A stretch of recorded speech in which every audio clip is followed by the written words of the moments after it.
नमस्कार मित्रांनो, तुमच्या समोर आधुनिक आवर्त सारणी आहे। तुम्ही तुमच्या पुस्तकात ही पाहिलीच असेल। तर बघा, ही एक सारणी आहे की ज्यामध्ये आपण मूलद्रव्यांची मांडणी त्यांच्या अणुअंकाच्या चढत्या क्रमाने केली आहे। मग बघा, हा अणुअंक 1 असणारा मूलद्रव्य, त्यानंतर हा अणुअंक 2 असणारा मूलद्रव्य, मग पुढे 3, 4, 5, 6 तर अशा प्रकारे मूलद्रव्यांची मांडणी ही त्यांच्या अणुअंकाच्या चढत्या क्रमाने केली आहे। त्याच प्रकारे या ठिकाणी आपण मूलद्रव्यांचे सारख्या रासायनिक गुणधर्मावरून त्यांचे गण तयार केले आहेत। मग या पहिल्या गणामध्ये जे मूलद्रव्य आहेत त्यांचे रासायनिक गुणधर्म समान आहेत, त्याच प्रकारे या गणासाठी सुद्धा तसेच आहे।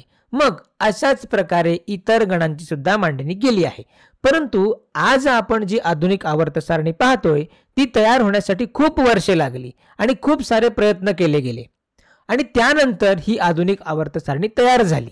उदाहरणार्थ, या आधुनिक आवर्त सारणीच्या आधीची आवर्त सारणी की जी मेंडेलीवची आवर्त सारणी म्हणून ओळखली जाते, ती आवर्त सारणी मूलद्रव्यांच्या अणुवस्तुमानाच्या चढत्या क्रमाने केलेल्या मांडणीवर आधारित होती। त्यामध्ये बघा, इथे तुम्हाला हायड्रोजनचे वस्तुमान दिले आहे, हे लिथियमचे वस्तुमान आहे, तर इथे तुम्हाला अणुअंक दिसणार नाही, इथे तुम्हाला मूलद्रव्यांचे अणुवस्तुमानच दिसेल।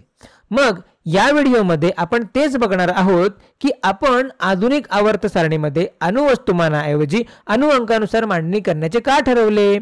तसेच आपण बघू की त्याने आधीच्या आवर्त सारणीतील त्रुटी दूर करण्यात कशी मदत झाली। मग बघा, जे आधीचे शास्त्रज्ञ होते की ज्यांच्यामध्ये मेंडेलीवचा पण समावेश होतो, त्यावेळी त्यांना इलेक्ट्रॉन, प्रोटॉन आणि अणुअंक याबद्दल कल्पना नव्हती।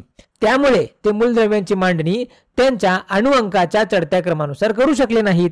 त्यावेळी त्यांना फक्त अणुवस्तुमानाबद्दलच माहित होते, त्यामुळे त्यांनी ज्ञात असलेल्या मूलद्रव्यांची त्यांच्या अणुवस्तुमानाच्या चढत्या क्रमाने मांडणी केली।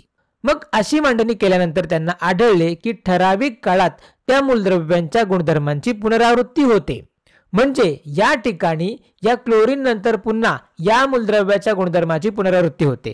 म्हणजेच या पोटॅशियमचे गुणधर्म हा सोडियम व लिथियम यासारखेच असतात, तसेच या कॅल्शियमचे गुणधर्म हा मॅग्नेशियम व बेरिलियम यांसारखे असतात आणि हे अशाच प्रकारे होत जाते। यामुळे ते जणू आश्चर्यचकितच झाले। त्याहून पुढे जाऊन मेंडेलीवने तर या निरीक्षणाच्या आधारे मूलद्रव्यांचा आवर्ती नियम मांडला, तो म्हणजे मूलद्रव्यांचे गुणधर्म हे त्यांच्या अणुवस्तुमानाचे आवर्ती फल असतात। तर बघा, हा नियम मांडताना मेंडेलीवला या गोष्टीची अजिबात कल्पना नव्हती की एखाद्या मूलद्रव्याच्या अणूचे रासायनिक गुणधर्म हे त्याच्या अणुवस्तुमानाशी कशा प्रकारे निगडीत असू शकतात बरं। मग त्याने विचार केला की अणुवस्तुमान कशा प्रकारे एखाद्या मूलद्रव्याचे रासायनिक गुणधर्म ठरू शकते बरं, पण त्याच्याकडे याबाबत कुठलीच माहिती नव्हती आणि यामुळे या सारणीत काही त्रुटी आल्या की ज्यांची उत्तरे मेंडेलीव देऊ शकला नाही। उदाहरणार्थ, तिथे काही असे मूलद्रव्य होते की जे अणुवस्तुमानाच्या चढत्या क्रमानुसार त्या आवर्त सारणीमध्ये बसतच नव्हते, जसे की कोबाल्ट आणि निकेल।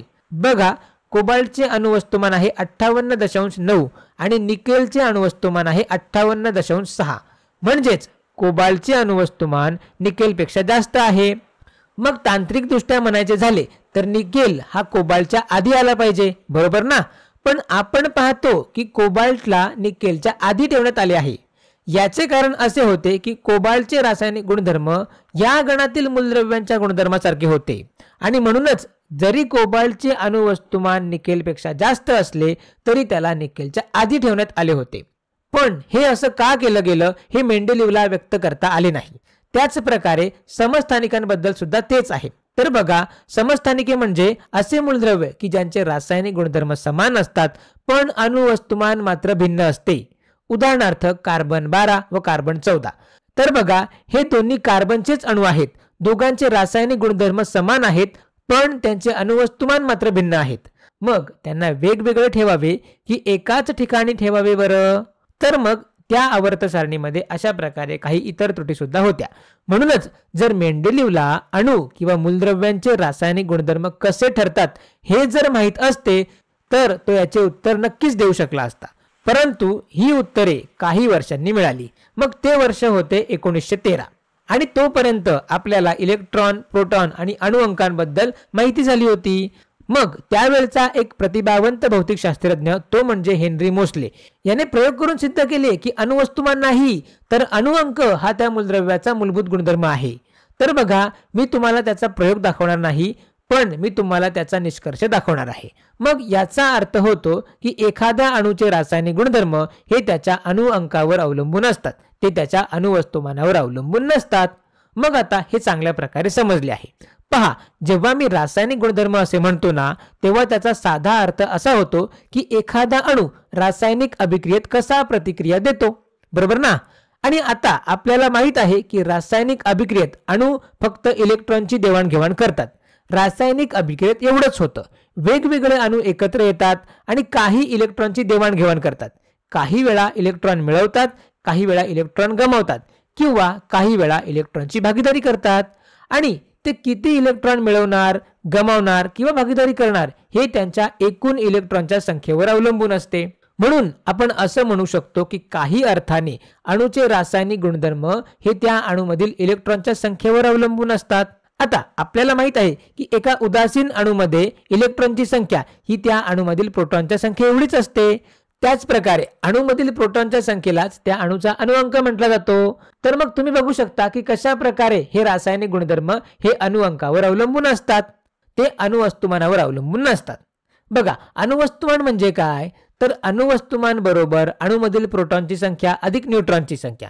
तर बघा, अणुवस्तुमानाचा या इलेक्ट्रॉन सोबत कोणताच संबंध नाही, म्हणजेच इलेक्ट्रॉनची संख्या आणि ही बेरीज यांचा थेट असा संबंध लागत नाही। मग आपण बघू शकतो ना की कशा प्रकारे अणुवस्तुमान हा इलेक्ट्रॉन संख्येवर अवलंबून नाही, किंवा मग कशा प्रकारे अणुवस्तुमान हा त्या अणूचे रासायनिक गुणधर्म ठरवत नाही। मग या निष्कर्षावरून मोसलेने आवर्ती नियमात बदल सुचवले। त्याने असे सुचवले की मूलद्रव्यांचे गुणधर्म हे त्यांच्या अणुवस्तुमानाचे नाही तर अणुअंकाचे आवर्तीफल असतात। आणि मग यावरून त्याने आवर्त सारणीमध्ये सुद्धा बदल करण्याचे सुचवले।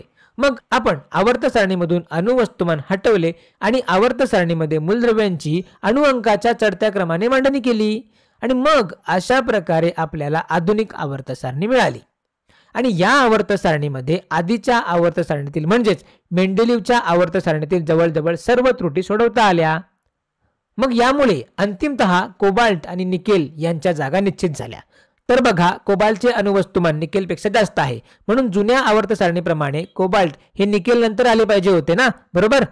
पण कोबाल्ट या गणातील मूलद्रव्यांसारखे रासायनिक गुणधर्म दाखवतो।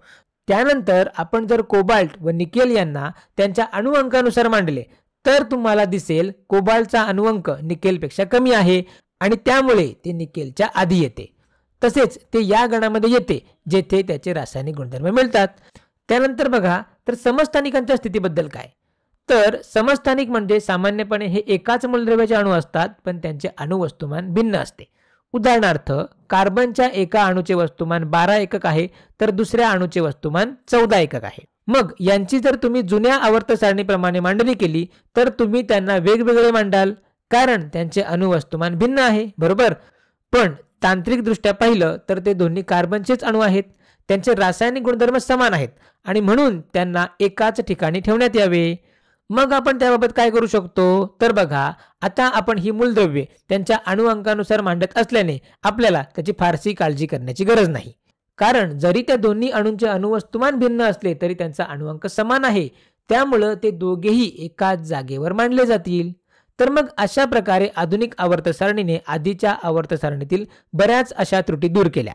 पण एक त्रुटी अशी आहे की जी आधुनिक आवर्त सारणीमध्ये सुद्धा दूर झालेली नाही, ती म्हणजे हायड्रोजनची स्थिती। बघा, जुन्या आवर्त सारणीमध्ये सुद्धा आपण या हायड्रोजनच्या स्थितीबद्दल निश्चित नव्हतो, कारण हा हायड्रोजन काही रासायनिक गुणधर्म असे दाखवतो की ते या गण 1 शी साम्य दाखवतात, तर काही रासायनिक गुणधर्म असे दाखवतो की ते या गण 17 मधील मूलद्रव्यांच्या गुणधर्माबाबत साम्य दाखवतात। पण तरी सुद्धा हायड्रोजन या दोन्ही गणातील मूलद्रव्यांपेक्षा वेगळेच आहे, त्यामुळेच आपल्याला अजून सुद्धा माहित नाही की या हायड्रोजनला कुठे ठेवावे। जरी आपण आधुनिक आवर्त सारणीचा विचार केला तरी सुद्धा याचे स्पष्ट असे उत्तर आपल्याकडे नाही। काही लोक याला गण 1 मध्ये ठेवतात, कारण गण 1 मधील इतर मूलद्रव्यांच्या बाह्यतम कक्षेत संयुजा इलेक्ट्रॉनची संख्या 1 आहे आणि हायड्रोजनच्या कक्षेत सुद्धा एकच संयुजा इलेक्ट्रॉन आहे, म्हणून हायड्रोजनला गण 1 मध्ये ठेवले जाते। मग आता या व्हिडिओला आपण सारांश रूपाने बघूया। या व्हिडिओमध्ये आपण आधुनिक आवर्त सारणीबद्दल बोललो आहे। मग मला माहित आहे की हे तुम्हाला आठवते की आधुनिक आवर्त सारणी म्हणजे काय आणि कोणी त्याचे प्रतिपादन केले, मेंडेलीव की मोसले। त्यानंतर आपण पाहिले की कशा प्रकारे या आधुनिक आवर्त सारणीने आधीच्या आवर्त सारणीतील काही त्रुटी दूर केल्या। त्याच प्रकारे मला आशा आहे की तुम्हाला हे समजले असेल की कशा प्रकारे रासायनिक गुणधर्म हे अणुअंकाशी संबंधित असतात। मग या व्हिडिओमध्ये इतकेच। धन्यवाद।